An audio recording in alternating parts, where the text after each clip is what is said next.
শুনে এই কিন্তু কঠিন কঠিন জিনিস কথা। হ্যাঁ, একটু ওয়াজ করো, ওয়াজ করতে পারো নাকি দেখি তো একটু। একটু শোনাও তো, একটু ওয়াজ শোনাও দেখি। এই সবাই বলেন মারহাবা। এ তো শিশু বক্তা দেখা যায়, বলো। একজন পুরুষ তার স্ত্রীকে অত্যন্ত ভালোবাসতেন, অত্যন্ত সুন্দরী মহিলা।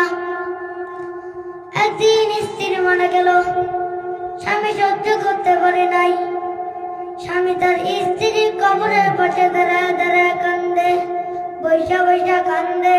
সকালে যায় আসর পর্যন্ত বসে বসে কান্দে।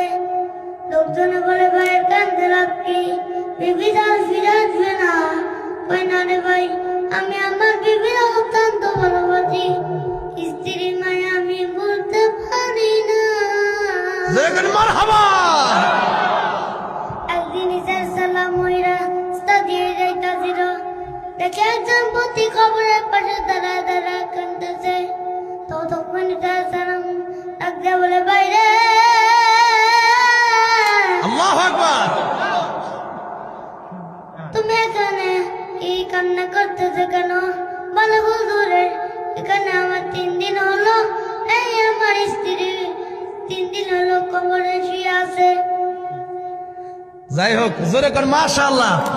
এই এতটুকু বাচ্চার পাওয়ার কি দেখছেন? মানে কণ্ঠটা কিন্তু একবার পুরো বড় বড় বক্তাদের মতো, ঠিক না?